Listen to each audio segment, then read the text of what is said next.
that guy, right? I wanted to be the champion for the individuals that are looking to navigate the. I know what you're thinking. What would Ziggy do?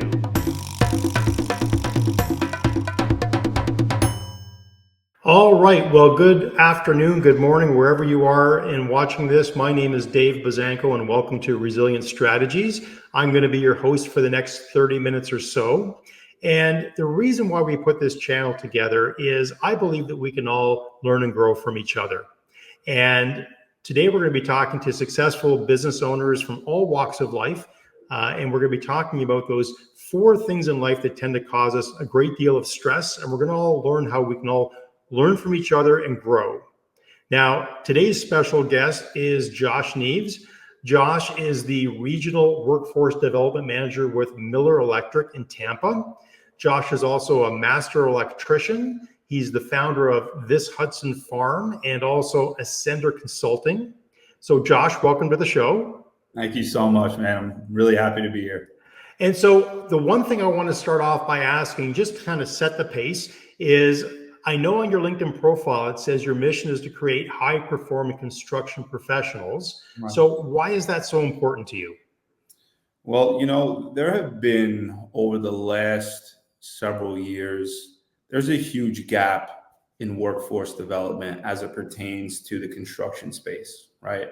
Mm-hmm. So along with that comes major retention issues. So for me, being a young professional in the construction space, I've been able to scale my career successfully. I came up with a decision that I was able to really build something around this, and I can teach other people how to do it, right? I had great mentorship and I had great teachers, but that's not always accessible to everyone. So for me, I wanted to make myself that guy, right? I wanted to be the champion for the individuals that are looking to navigate the construction space, or maybe weren't happy with where the construction career was going, right? So who is going to take that mantle? Who is going to be the guy to take the lead on this? And I felt that due to my experience and due to my background, I'd be perfect to do so. So here I am. And that's fantastic. I love one of the lines that you use is mentorship, not apprenticeship. And yeah. I really buy into that. I think that that's hugely important. Now, when we talk about resilience today, we're going to be talking about kind of the 4 areas that I believe are important. They cause stress in all of our lives. That's our financial resilience, our personal resilience, our professional resilience, and our physical resilience. So I thought the best way to do this interview would be to ask you with each one of those areas sort of 2 easy questions that are more specific.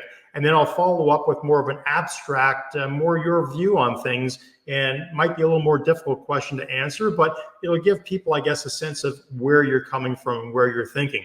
Right. So let's start off with personal resilience. And the first question I love to ask people is, what book or books have you gifted or recommended to friends, and why? Wow, man, that is such an amazing question. Books are everything. Right. That is, for me personally, always been an extended arm for me, being able to absorb that. So I would say Overcome by Jason Redman. Mm-hmm.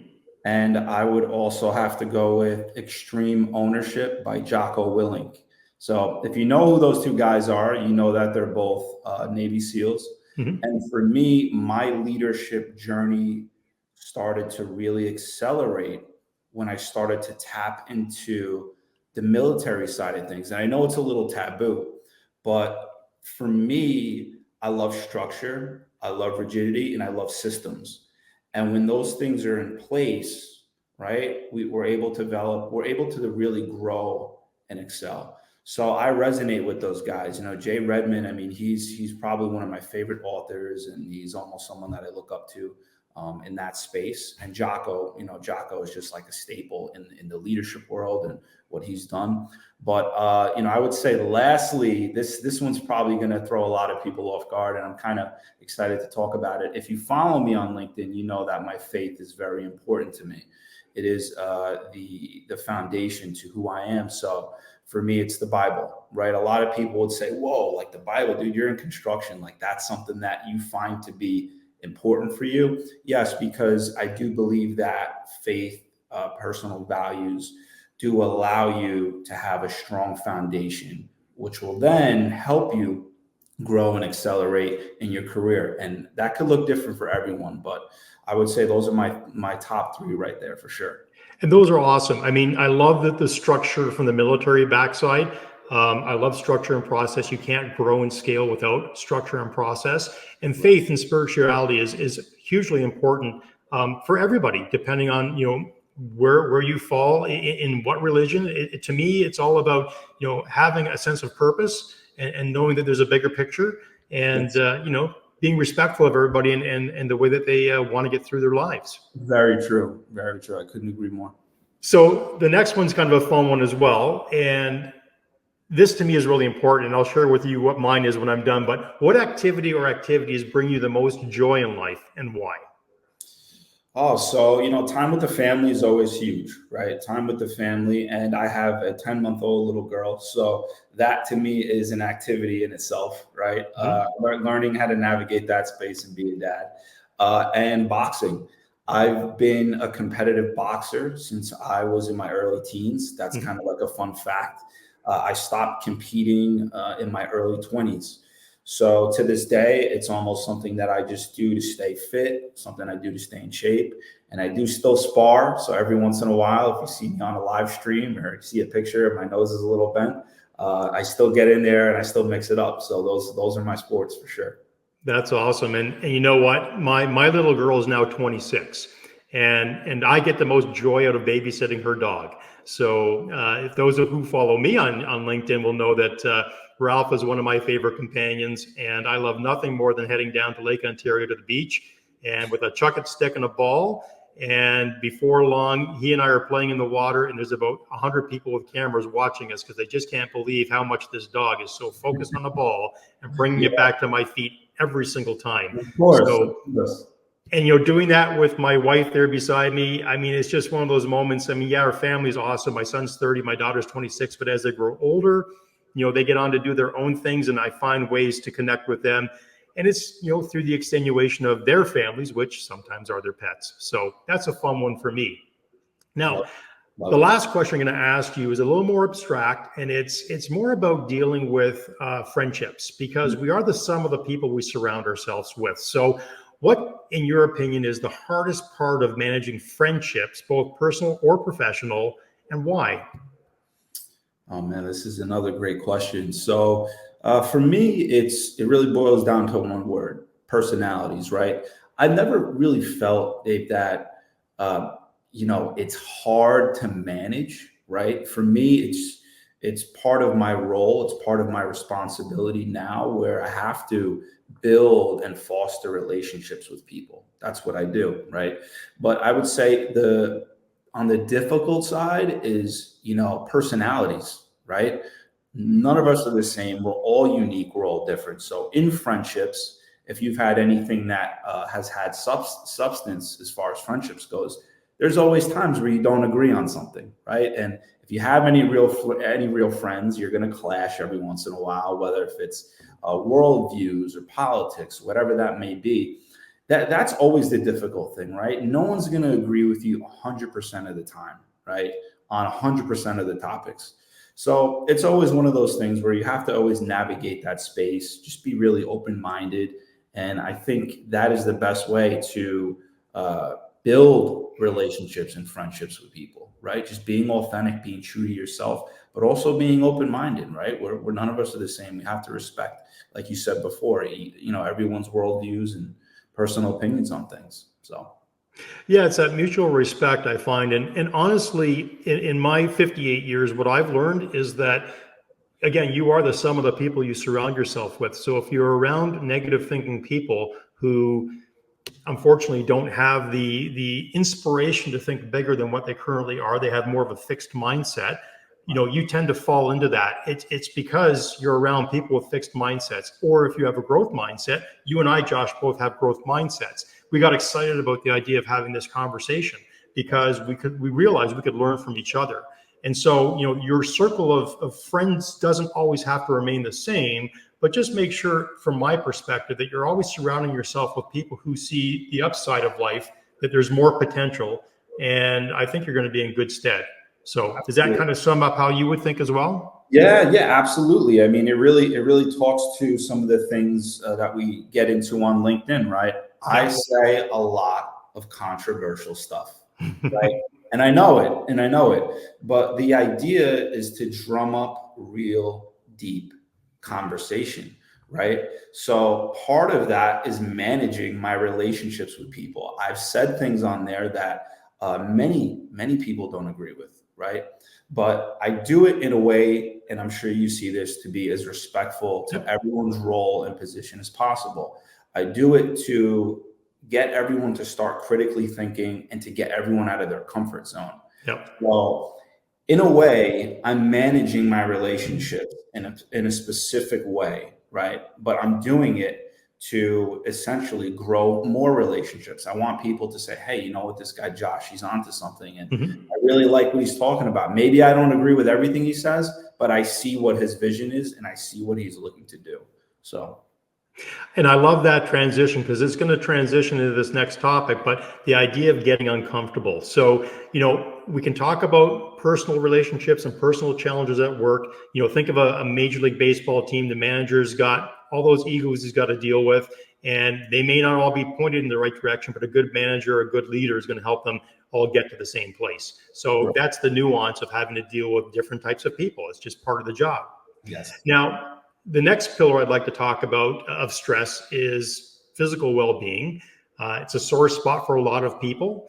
I know I struggled when I was 40 and got the ship turned around, but you talked about getting out of your comfort zone. So the first question I'm going to ask, and I love asking this question, because when Triathlon Ontario would send me out to ask or represent them at marathons, I'd go to, so for example, I would go to the Toronto Marathon with 40,000 runners. And my sole purpose there was to say, what part of triathlon scares you the most? So I'm going to ask you that question first. Now, for those who don't know, a triathlon is made up of a swim, a bike, and a run. And in the Ironman, it's a 4K swim, 180K bike, followed by a 42K run. So of all of those things, Josh, which one of those things would scare you the most? Oh man, so that's such an easy question for me to answer. I love to swim. I love swimming. I'm a guppy, and I love getting on a bike. Running is my kryptonite. I have a size 13 foot, and it is as flat as a board. So I'm the guy who has to wear the special orthotics, the Brooks Beast. The cushion is like 2 inches big. Like, if I don't, really bad back pain, no matter what I'm wearing, I get brutal shin splints, like to the point of where it's just like I need to stop entirely. I need to stop, right? And then that pain will just continue for a week and a half, So yeah, running, man. I'm not a runner. I never have been a runner. Even when I was competing, I would have to, due to the shin splints and due to all the injuries I was getting from running, I would have to incorporate things like rowing, incorporate things like the bike, anything low impact. So my answer is running, man. Petrified. Totally get it. I run away from running, if that makes sense. Totally get it. And it's funny. I started out as nothing, became a runner who bumped into an Ironman triathlete who said, hey, if all you ever do is run, it's not a matter of if, but when you're going to get hurt. You might want to have some non-impact things to fall back on. And that kind of resonated with me. And honestly, the next October, I was watching the Ironman on TV, like many of us have. And I'm on my treadmill and I'm running. And I've been running for 5 years every day. I hadn't taken a day off. I just changed my life. I'm rigid that way. I made a decision, followed a process, changed. But then as I'm watching this guy doing the Ironman on TV, I'm thinking, he's running, I'm running, I can do that. And he can ride a bike, I can ride a bike, I can do that. And I've never drowned before, I must know how to swim. And that's where people get hung up, is especially if they're runners already, they're terrified of the swim. And I get it. I didn't know how to swim until I actually got in the pool and had to try to start swimming. So imagine. Wow. It's a fun question to ask, because I love getting different responses to that. And usually it's a swim. So it's good that we got a non-runner in our midst today. Yeah, that's me, man. That's So me. you've already alluded to the fact that you're a boxer. So think about boxing and the training you do for boxing. What activity around boxing brings you the most joy? What do you find most pleasurable about it, and why? So definitely weight training. I absolutely love weight training. It is one of those things, Dave, where and I know a lot of people feel this way, where after I get in a good lift, hour and a half, whatever it might be, I feel like a weight's been lifted off my shoulders. No pun intended, right? Like Mhm. I feel like all of life's problems just kind of just go away. I think clear. I think a lot clearer. I just have just this cool, calm, and collected way about me, and I've started to notice over time that if I don't work out, let's say for a period of let's call it 3 days, I notice I start to get like a little irritable, maybe a little impatient. Um, you know what I mean? It's one of Yeah. those things where like I just have to do it. It's basically become part of my life. It's everyday routine, and when I don't do it, I feel like I'm missing my keys. I feel like something's not right. Something's off. Yeah. It's totally, exercise is totally a non-negotiable for me. And if I haven't exercised yet in the day and I get irritable, my wife will look at me and she says, "You haven't done anything today yet, have you?" I went, "No." Yeah, Get on yeah, the bike, go for a run, do something, get out of my face, yeah. because she knows it's going to make me happy. It's those endorphins you get from exercise that really, really make exercise feel good. And the trick to exercising successfully, Josh, it's not just about lifting weights. It's not just about boxing. It's not just about doing Ironman. It's about doing what you enjoy the most. Because if you enjoy it, you'll continue to do it, and you'll find a really good way to do what you enjoy doing. Love I it. love endurance sports. My wife loves HIIT workouts. I can't stand them. And Yeah, yeah. we're cats and dogs in that respect, but it works for us, and we do our own thing. And sometimes we meet together, and sometimes we don't. But it works, and so that's what you've got to find, what works for you. Yes. Now, the last question I'll ask, a little more deeper question, is uh, what scares you the most about growing older in life, and how does your physical well-being play into that? Wow, man. That's $1 million question. So what scares me most about growing old has nothing to do with my physical sense. Truthfully, Dave, what's and I know maybe this isn't the answer you're looking for, but when I hear this, I think about losing my loved ones, right? Hmm? That to me, on a physical sense, I know I'm just going to put my best foot forward until the day I go home, and that's it. But I'm always going to make sure I try and maintain, right? Maintain that preventative maintenance, right? Just Yep. make sure that I take care of my body up until whenever my last breath is. But one of the things that scares me most about growing physically old is watching the loved ones I grew up with, my mother, my father, who they're all still alive and well, thank God. But seeing them go, right? And I know we don't realize it prior, but in that moment, I do believe things like that impact us physically, whether we know it or not.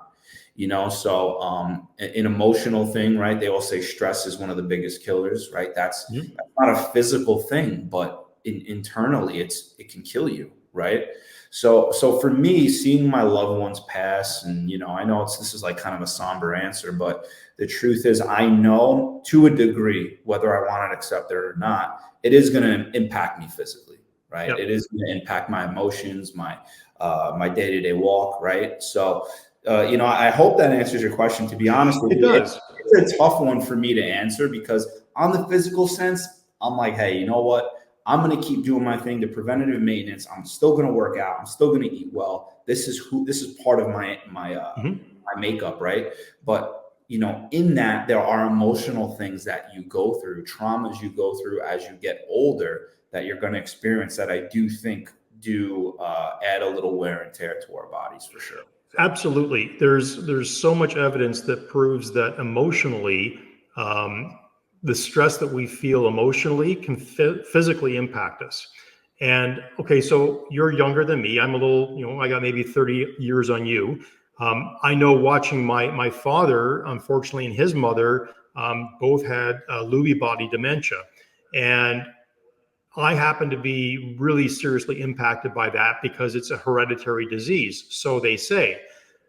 And then as they were going through that, I started thinking about, geez, what is the last 10 years of my life going to look like? Because my father was physically active his entire life, had a very strong heart, and that actually caused him to live longer in a nursing home than anybody thought he should or would with that disease, because his body wouldn't fail him, but his mind was mush. And that was really difficult to go through. And I think the biggest gift that I got from that, I turned it around. I said, the biggest gift my dad gave me was to sit up and pay attention. And what I learned was that his disease, although it might be hereditary, what's hereditary is our lifestyles. Our lifestyles of complacency are hereditary. And with that disease in particular, it's your hippocampus basically getting destroyed over time.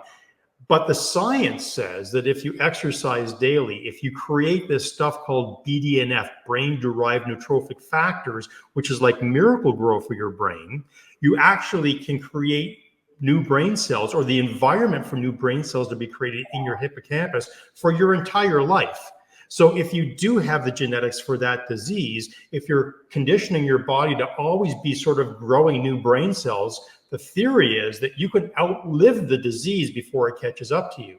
Wow. And that's a different perspective. People ask me why I do Ironman. Well, I just do Ironman because I think it's a huge challenge and I love it. It scares the heck out of me and I love it. But I train every day like an Ironman because I want to have quality of life as I grow older. And to your point, I'm seeing my friends, some of them are my age or a couple of years older. And you know, unfortunately, they've not made the same choices. So they're starting to suffer the way that maybe their parents had suffered. And they're getting old before their time is what I'm saying. So I think there's a lot to be said. And I'm not, you know, saying right or wrong. I'm just saying, if we all just sort of stood up and went, hey, where's my 1,000-foot view on what's going on? I remember talking to my father's neurologist, and I'll finish this off with this. The last time he saw his neurologist before he was put into a nursing home, and the neurologist didn't know that I was an Ironman. My sister and I were in the meeting, and she looked at us after my father left the room, and she said, do you two have any questions? And I said, yeah, how do I not end up like that? And she said something to me that I will never forget. She said, crosswords are for entertainment, exercise is brain food. Go look it up. Wow. And that's never left me. And yeah, we can have a sharp mind by doing crosswords and conditioning our mind, but you've got to create the right conditions for your mind to excel. So that was a great answer, Josh. And maybe I added a little flavor to that too. So, you know, two-way conversation there. Yes. Okay, let's dig into financial let's dig into professional first, because I think people sometimes think about their careers, and this is a big one for you in helping, you know, people in the construction industry develop their career. Yeah. Thinking of yourself, what new skill would you like to learn and why? New skill. So one thing that I am really excited about, really to tap into, is personal branding. Right. You know, I'm so amazed on LinkedIn. I go on here and there's so many amazing individuals that I follow and I get inspired by, and they are a huge reason why I've been able to, you know, I had this conversation the other day, have such I don't want to call it a large connection group, but it's very authentic and the engagement is very high. Right. And that's because there are individuals on there who created these business models on how to optimize your LinkedIn. So I follow them, right? So naturally, I'm just doing the research, doing the homework, blown away by what they're doing. But I also noticed that they have a brand, right? When they make a post, it's very niche to them. When they take a picture, it's very niche to them.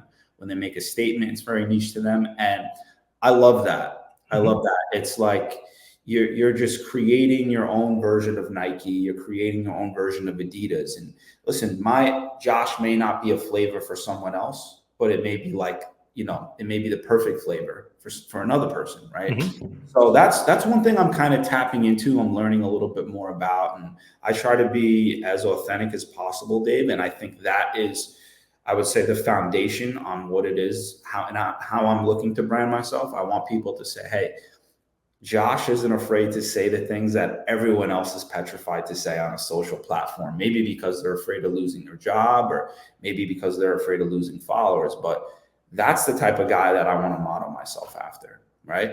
And in my mind, that is, now you're creating a brand around yourself, right? So, for me, that's one thing. I'm really impressed with what I see on social media. Some of the individuals, how they're able to brand themselves and market themselves. So that's something that I'm learning, I'm studying, and I definitely want to, get better at that. And the best advice I can give to that, not that I'm an expert by any means, but what I've learned is that your brand is your body of work. So if you're all over the board, nobody's going to understand what you stand for or what you represent. What I can say is that you can go back and look at my posts for years. And while I may not have figured it completely out, it's always talking about how we can all be more resilient. So, I totally get you are trying to educate people to become new leaders in construction. You're trying to elevate people from, pushing a shovel to leading and inspiring their peers. I totally buy into that. And I think I congratulate you for that, because that's the message that comes across when I read your brand or I read about you on LinkedIn. So, kudos to you and for where you're going with that. Now, this might be the same topic, but of all the skills you've already learned, what's the one skill that you would love to master and why? Public speaking. I'm noticing it is happening more and more, right? Like, this is a perfect example of that, right? It can be intimidating at times. It certainly can. Going to trade schools, vocational schools, colleges, summits, all the fun things that happen when you decide to market yourself a little bit, right? So you are now stepping out of your comfort zone and you are getting in front of people, telling them your story. But with that being said, it has increasingly become easier for me. And for me, it's all about just being authentic. And I always start with sharing my story. It's a great way for me to warm up and kind of like, get the jitters away from me, right? So I talk about my story, and I feel like it also has this ability to pull people in, right? It's very unique. It's very niche to me, right? So that is how I try to polarize people when I'm in the middle of an engagement. From there, when I see I have everyone's attention, right, immediately, like, kind of the jitters go away and things start to flow. Well, definitely mastering that, the speaking engagement, and instead of like going on like a rambling kind of thing, which hasn't happened to me yet, right? Where I didn't, I kind of lost track of what I was saying, but, coming in with a plan, not reading off of a script, because that's just not me. I try to be very organic, but have a system set in place, have some rigidity to, start a story and then bring it home in the end. So that's something that I'm certainly working on, and I definitely want to master that for sure. And where I would add value to that conversation is two things. One, if you haven't heard of Carmen Gallo yet, he's written Talk Like TED, 5 stars.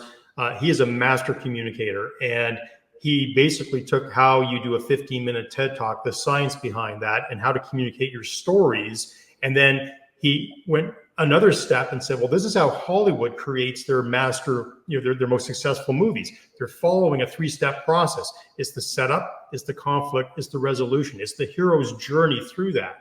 So when you're telling a story to an audience, there's your flow. Have a through line, which is your one main idea. Have 3 points of supporting facts that support that through line. Right. And you can get through a 15-minute or a 45-minute presentation in front of large groups of audiences because you've got your thoughts organized. So that's one thing that I would add to that. The other point that you mentioned is just stepping out of your comfort zone. Well, Simon Sinek once said, and I got this from one of Simon's videos, is that the emotions that you feel with fear, which is you might get sweaty palms, you might get nervous, you might get shaky, those same emotions or feelings are the same things you feel before you step in front of a stage, in front of a live audience. Your hands get sweaty, you get nervous. So really what you need to do is you just need to reframe it in your mind. This is exciting, not scary. Right. I get to inspire these people. And what I would normally do when I talk to a large audience is I'll greet people coming into the room. I'll find 2 or 3 allies that I can look at and I know they like me. And because I've got their name, I can say, and there's Josh. Josh, what do you think about that? Right. And it just endears you to the audience. So work the room, but pick 2 or 3 allies in the room as they sit down and talk to them, say hello. And that way you can work all 3 sides of the room, if you will, while you're giving your presentation. So that's just a little something that's always worked for me. But I love the fact that mastering public speaking is one thing that's going to accelerate you in your career. The more you learn how to speak, the more you learn how to communicate effectively, the more you're going to be successful in life. So that's huge. Love it. What's the biggest regret of your career and why? Biggest regret is not taking action when I knew I needed to take action. Mm-hmm. You know, one thing I talk about, career optimization all the time, right? Getting the absolute most out of the role that you decide to step into in the construction industry, right? I'm 34 years old, and maybe I'm being a little too hard on myself, but I always move very fast, right? I was just someone who always took action, but it took me, and I'm glad I got into the business early, right? I got in when I was into the, IBEW when I was 18, right when I turned 18. So I got a little bit of a culture shock, right? Now I'm stepping into a man's world, and I'm still maturing. But I let a lot of other people dictate and tell me where my future was going to go. Mm-hmm. Right? I talk about this a lot. The construction industry sucks. This post took off on social media, right? Those aren't my words, right? A lot of people are like, I can't believe you're saying that, but they missed the context, and that's okay. And I had some great conversation around that, but I heard that all the time, right? So me receiving that and just accepting that at a young age, right? I was planting that seed in my life that I was just going to be in the trenches, spinning pipe, in tunnels and, under bridges my whole life. Like, this was going to be my life, and I was never going to accelerate, and I was going to look forward to this for the next 40 years, right? I believed that for a long time. And I thought that becoming a business owner, I did not think it was attainable. Thank God for my father, right? I used to hear things like this: get out of the business. It's not what it used to be, kid. This business sucks, blah, blah, blah, blah, right? What would I do? Naturally, go right to my dad. My dad was an owner. He was successful. He did all the things. Hey, Pop, this is what I heard on the job. My dad would say, son, don't listen to them. Listen to me. I'm your father. I know what's best for you, right? But Dave, a part of me, you're young, you're spending 8 to 12 hours a day with these guys. I was so impressionable. Whatever they said, I believed in. I think there's a 2-part question. I should have started listening to my father at a younger age, and I should have took action at a younger age. Now I'm 34. I feel like I checked off a lot of the boxes, and a lot of people may say, hey, Josh, like, dude, you did it, man. Like, you took action. You're in a great place. But I'm saying this because I want other people to be aware. Like, don't let anyone speak that into your life. I did. And I questioned everything about myself. At one point I was thinking about, before I started scaling and I started growing, I really thought about getting out of the industry. I thought about stepping away from construction, but I also realized that if I get away from the business, if people like me decide to leave, young people don't pour into the business anymore. Mm-hmm. This is going to be a downward spiral, and there goes the infrastructure of the beautiful United States, right? So I'm like, I'm going to stick through this thing, but what I'm going to do is take all that stuff I was hearing, and this was my mid-20s. I'm going to put it to the side.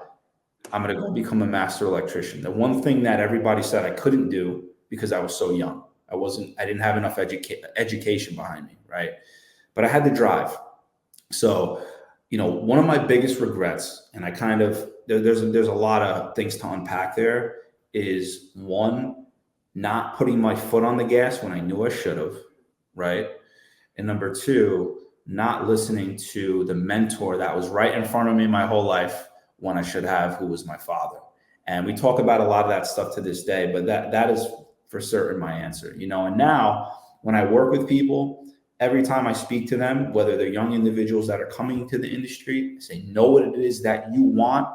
Don't let anybody stop you. If you want to be a foreman, put your foot on the gas and get there. If you want to be a business owner, put your foot on the gas and get there. And don't let anyone interrupt that process. So. Well, I think I can speak for every father who's watching this and saying, I found the perfect soundbite for this video, which is, I should have listened to my father sooner. So Yeah. I think everybody out there who's got kids at home, lesson to be learned there. That's awesome. I mean, we do have mentors all around us, and it does take us time to figure out who they are, sometimes longer, or it takes longer to figure that out sooner rather than sooner.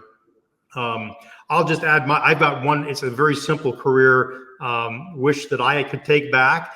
And that is, I was working for the Toronto Blue Jays before I went off to start my own business about 2 years before they won their first World Series. So if I just stuck around for 2 more years, I would have had 2 World Series rings on my hands, which would have been very cool. But it is, you can't look back with regret. You can just look back and tell a nice story. So that's very true. That's where we are with that. Okay, let's jump into the last pillar of stress, and that is finance. I asked this question to a lot of people who sort of have their finances under control, and they kind of get what it is, but I talk about income-bearing assets. People think of assets like their home being an asset. Well, on paper, it's an asset, but unless it's creating income for you, it's more of a savings vehicle. It's an investment, but it's not an income-bearing asset. And unless you had a room that you were charging rent for, and now you've got income from that asset every month. So, Josh, what is your favorite type of income-bearing asset and why? So I'm absolutely going to talk about the farm, right? But I want to talk about how I was able to obtain the farm. Yep. And that was me flipping homes, right? So what I did at a young age, I happened to have these 2 tools right here. And I realized that it's a challenging market. It's a challenging market. And how am I going to be able to build wealth? How am I going to do it when I'm just getting paid an hourly wage every single day, right? I can hustle, I can work the overtime, but you can't rely on that, right? So I'm thinking 35, 40-hour work weeks, nothing more. I'm basing my future on this. I can't really scale that, right? So I knew I had an ability to flip homes and renovate houses and stuff. So what I did was I would always buy the worst piece of property in the nicest neighborhood. So my first apartment was 300 square feet in this town called Piermont, New York. It's right on the water. And it was a dump. It was a dump. I think I bought it for and this isn't that long ago. I bought it for $100,000, right? So, and I mortgaged it, did the whole thing. I flipped it, made it a sizable return in 1 year. I did this with the 4 properties that I lived in. So I lived in 4 properties consecutively, and I did the work while I was living in it, right? Worked full time, and I kept flipping it. So I kept developing, right, a nice steady stream of income. Mm-hmm. Eventually, I got to the point, Dave, where I built up so much that I was able to buy this Hudson farm, which is a 160-acre farm, right? Comprised of 3 rental properties, a dairy operation with over 200 dairy head, an equine operation with 15 horses, and a hay operation, right? Now, when I bought it, none of that was happening. So to answer your question, it's land. For me, it's always been land, income-bearing asset, land. So I wasn't really just sitting on it and just paying a note on this thing. The first thing I did was go in there. I worked on the houses, me and a team of guys, and I gutted the houses, renovated the houses. And I said, okay, I'm not living in these homes. I'm just going to rent them. I need this property paid for. Then from there, I got into the agricultural side of things.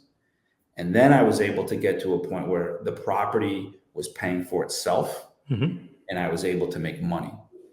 Every single real estate or property or land or what have you, investment I've made, I've never lost money. I've never lost money. I've always made anywhere from 25 to 50% profit. And for me, it's a no-brainer. Why? Because I know if it really comes down to it, I can put the work into it myself. I don't Mm-hmm. need to make all these crazy investments, hire a GC, hire a contractor to come in and not know what's going on, and money's just flying out of my pocket. I'm my own project manager. I'm my own super. I'm my own foreman. I'm my own worker. I'm going to come in and I'm going to do it all myself. Right. It's interesting because, my mind immediately goes to, I'm a DIY type of person myself, but there are certain things like electrical that you need to go to a professional for, but there's a lot that you can do on your own. I've become very handy at drywalling. And so when my friends come to me and they say, I need some help drywalling, well, the first thing I do is I teach them the skill. Yeah. And then I'll start doing a section of it and I'll show them how to do it. Because I said, this is something that you can teach to your kids. Or if it's their kids, this is something that, you're going to need to know later in life, because as you try to improve your properties, just cosmetically, there's little things that you can do. So I love the idea that you bought property, you bought the ugly duck, you fix it up on the street, you made your profit, you flip the house. The one thing that I would say to that is, don't get attached to the house that you live in as your forever home. Correct. Look at it as a investment for 2 to 3 years with the goal of flipping it to move into the next one. Yes. And I think the nice thing about that is you don't get wrapped up in, oh, you should put a window there, and oh, I would love to have this furniture here, and No. you don't get wrapped up in that. It's very minimalist, right? Yes, correct. Yeah. So Dave, to your point, I say this all the time, and my wife Hannah, I know I drive her crazy. We're gonna settle down eventually, but she sees the ROI behind it, right? Like when we sell it, everyone's doing jumping jacks and we're all excited, right? But when we're going through the process, it's a little bit of a grind. You're grinding it out. Now that we have a little girl, now that we're here planted in Florida, we're absolutely going to settle down, right? But it's my home is where my family is. I've always felt that way. I've never been the individual, Dave, that can get attached to a physical thing that isn't living or breathing. And that's just how I am. If it's a house, if it's a place I like to visit, and it's my home, yes, but my family is my home. And I know this is maybe more of like a sentimental kind of thing, but like, I can go anywhere in the world. If my mother's there, my father's there, I'm home. Anywhere in the country, if my little daughter's there and my wife is there, that's where my home is. It's not a place. It's not a place. And I've always felt like that. So to your point, I'm able to disconnect from it. There's no emotion to it. And then I could say, all right, see you later, money in my pocket, and right off into the sunset, So something that I've learned from some of my wealthier friends is that we look at time and we look at money a little bit differently. My wealthier friends, I think, value their time more than my friends who don't have the same quality of wealth. And when I talk about that, I have a couple of friends who have wealth that starts with a B, and it's crazy. But they look at their time differently than the rest of us, and they're quite happy to pay people to do services to buy back time. Right. The reverse of that is it's a little bit of a clue for people who are looking to start businesses and think to themselves, well, what would people pay for them to do? The other day I live my property along the Niagara Escarpment. I've got woods behind my house. We have a house that's 20 years old that we built 20 years ago, but it's inevitable. You're going to get mice. And you've got to bring in an exterminator every 2 or 3 years to put down new traps, seal up the house for wherever they're trying to get in.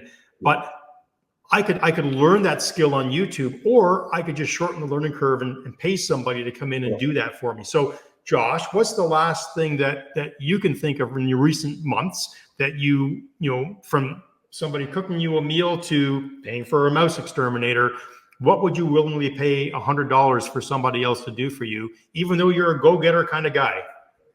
Dude, a nice shave and a nice haircut, man. I will. For me personally, I like to spoil myself with that, right? You know, Okay. getting a nice hot towel, cold towel shave, a nice haircut. And if you go to a nice place where they'll, you know, you go in there, maybe they'll give you a cold beverage, they'll give you a beer on like a Friday afternoon after a long day, and then or maybe they have an espresso machine waiting for you. Like that's like my Zen time. I don't know Yep. why. That's a great place for me to go. And especially there's some great guys that work there. We connect, we fellowship with each other. And yeah, so for me, and I would never put a pair of scissors to my hair. It's not for me. I have a nice head of hair. I don't want to ruin it. I'm also in front of a lot of people, so I definitely don't want to walk around butchered up. So for me, I will absolutely pay whatever it takes to get that done for sure. That is awesome. And I do have a fun story about that. When COVID struck in 2020 and they shut down all the barber shops, I Yeah, looked at, you know, we all walk around with longer hair than we normally like to have. And I looked at my family and I said, okay, who wants to cut my hair? And my wife was too scared to cut it. My yeah, son was too eager to cut it. And my daughter went, you know, I think I could do that. And at that time, my daughter was probably 22. sure, And I thought, you know what? I'm going to let her cut my hair. We're all in our homes for who knows how long, right? right, We're under lock and key here. So what are we going to do? So she cut my hair. Didn't do too bad of a job. And I thought to myself, you know, it's just hair. It will grow back if she butchers it, which she right. never has. But since 2020, my daughter's been cutting my hair, and it's become this moment where I get to spend quality time with my daughter. Love it, It's love not it. about the haircut. It's about I get to spend quality time with my daughter, and that's what it's about. It's just hair. It'll grow back, even if it does get butchered a little bit. So, Yeah, my wife always thinks it's too short. I think it's race pace, so it's all good. no, looks great, man. She's doing a great job. I will definitely pass that along to her. The last thing that I want to talk to you about is just financial accountability and responsibility. I know it's something that I talk to a lot of people about that I wished that they had spent more time in high school teaching us about compound interest and mortgages and finance, household finance. What are your thoughts on that?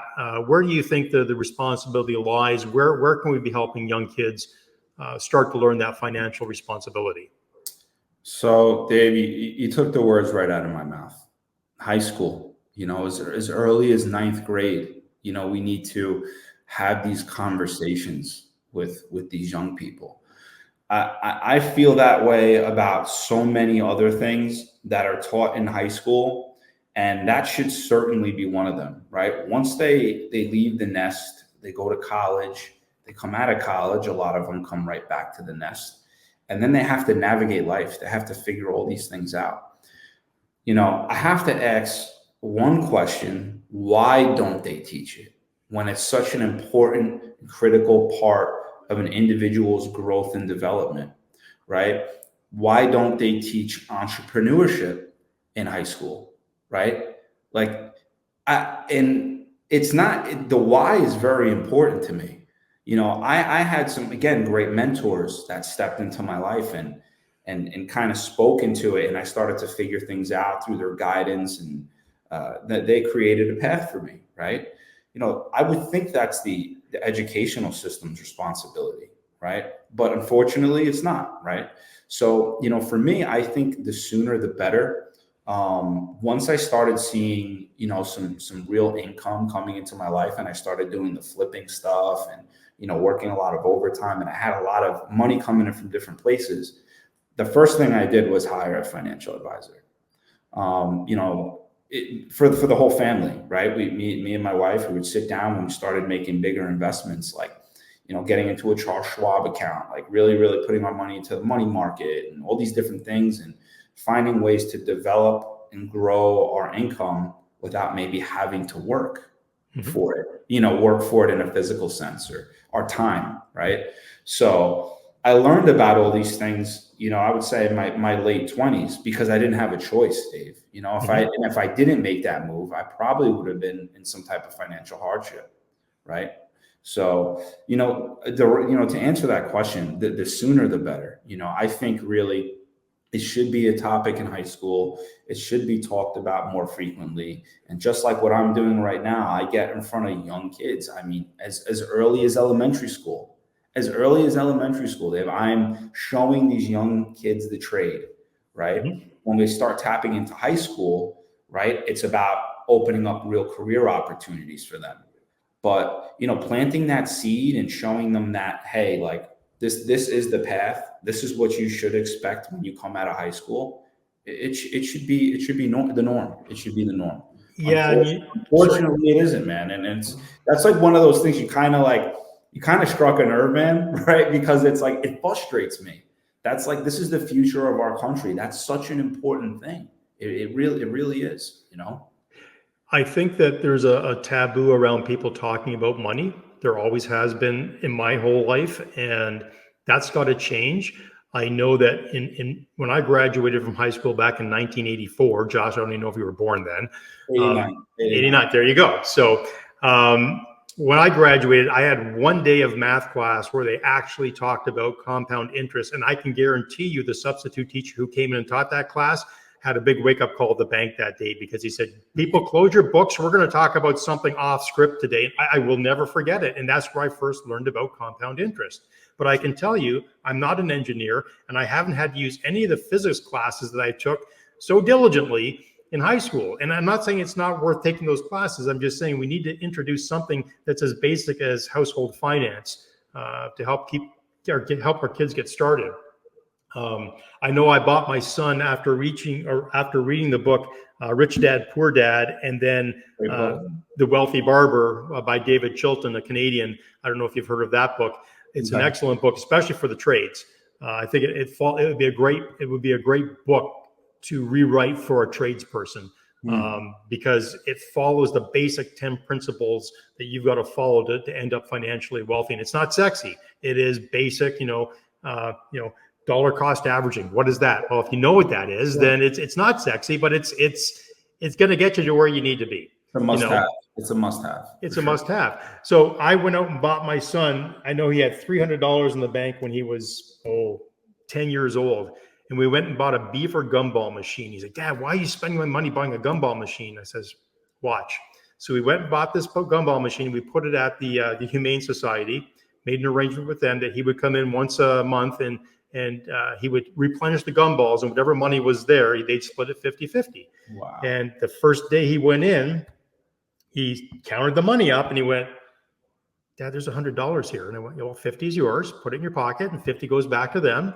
And he did this for 4 or 5 months. And then the Humane Society went, hey, wait a minute, we can make more money on this, and they're making on it. So they bought his gumball machine. He bought his asset back, and he had made this extra profit. And that was his first experience with what an income-bearing asset is. You buy an asset, it makes money for you, and you have to service it a little bit, but it's going to continue to make money for you until you get your money back on the asset. So, again, they're never too young. They get it. Like, I saw a 10-year-old's eyes pop when he went, you mean this money's mine? Yes, it is. And we're going to help you with that too. Yeah. Great lesson, man. That's awesome. So I've got a bonus question here, because we talked about the physical, the financial, the personal and the professional strategies that we use to grow in life. Let's talk about those moments where we face adversity. And do you have any strategies that you use to deal with difficult situations like anxiety or setbacks in your career or your personal life? Do you have any go-tos that you go to? Yeah. So for me, one of the biggest things is stepping away, right?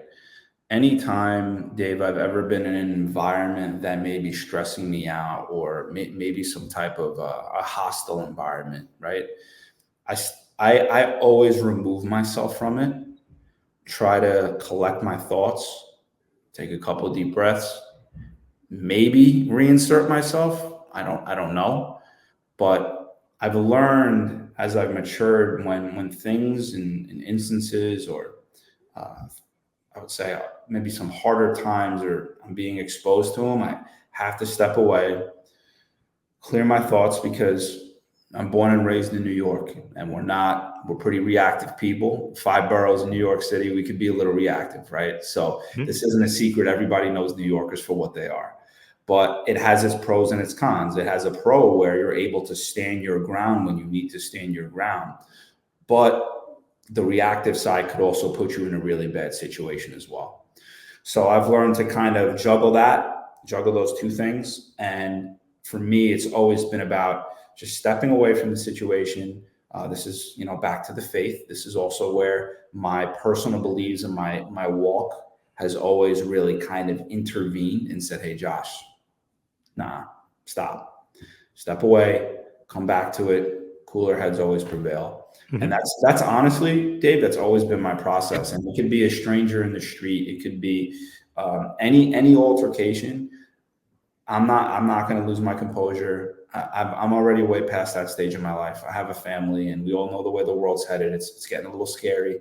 So for me, it's step away from the situation, analyze it for what it is, come back, cool, calm, and collected, make your peace with whatever it is, and move on, right? No one's going to cry over spilled milk. So the 24-hour rule still exists, which is great. Well, yeah, absolutely. Absolutely. And to challenges that one thing I definitely want to share on here, Dave, I feel like this is really important. One of the biggest challenges I've ever had in my life was, like I had mentioned to you, other individuals speaking into me and me almost receiving it, right? Like they're planting seeds. You don't realize it, but subconsciously they are, right? And one of the biggest turnarounds in my career, when I was able to scale it and grow it, was the day I mentioned in front of a crew of 25 people. I just got my A card, so I just became a journeyman, right? And it was a big toolbox talk. And I said out loud, and the room got quiet. I said, yeah, I'm going to go become a master electrician, and I want to own my own business one day. The general foreman told me this: you're not smart enough in front of everybody. Right? That was one of the biggest punches to the gut I've ever had in my life. But it was, to this day, and me and him, we hashed this whole thing out. We talked about this later down the line, because he ended up coming into my crew when I became the general foreman. Funny story. That's for another day. But long story short, that next day, I went and I signed up for my master electrician's license to become a contractor for the city of New York. It took me, it was a 1-year course, and it was spilled over like a 2-year period of classes and stuff like that and tests.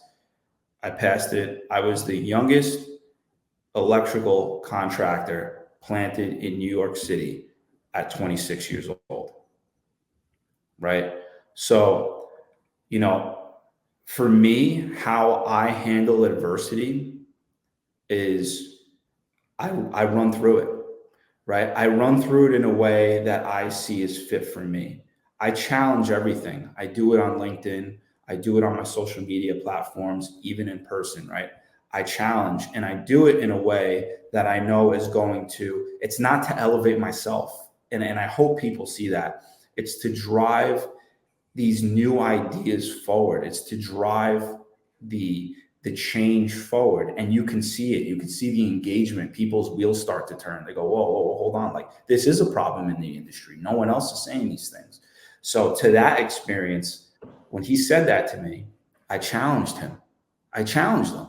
I learned in life when you are faced with adversity, right? You're either gonna, fight or flight, right? This is just part of our human response. As I started to mature, Dave, I realized that everything I do, I'm going to push through it, regardless of, like, public speaking. I may fail the first couple times on paper, but eventually I'm going to succeed. Same thing with becoming a contractor, owning a 160-acre farm, knowing nothing about agriculture, right? I'm going to push through this thing. And when everyone's telling me I can't do it, I'm going to challenge those odds. And here I am today. So it's not an uncommon story. Normally when people do get pushed, one of the responses is fight or flight. And the fight response is, I'm going to prove you wrong, and off you go. I can relate, and I won't get into that on this conversation, but this has been awesome, Josh. You've really shed a lot of light on those areas that we can all sort of grow and develop from. Nothing is perfect, but I know from our conversation today and previous conversations, you have a very solid vision for your future. We believe, we hope we have the right process to get to where we want to go, but the vision's the guiding light.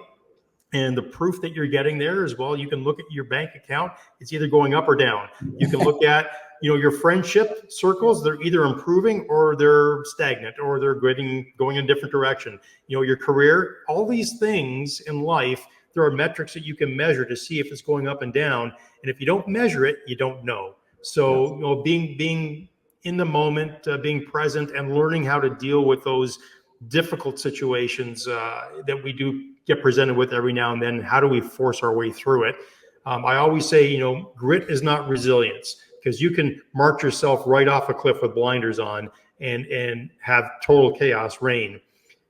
Grit is required to push through when things are difficult, but you do have to pick your head up and look around to make sure you're still making the right decisions. So with that all being said, I'm going to wrap this up just by Josh saying thank you for spending your time with us today on the channel. And those who are watching at home, if you enjoyed what Josh and I put together today, if you'd like to see more interviews just like this, please consider subscribing to my YouTube channel, which is Resilient Strategies. That is where we're going to be interviewing and posting up an interview every week and talking to leaders like Josh about what they're doing to learn and grow. And hopefully as a community, we can all learn and grow together. So again, Josh, thank you very much for your time today. And thank you all for watching. So great, man. Thank you so much.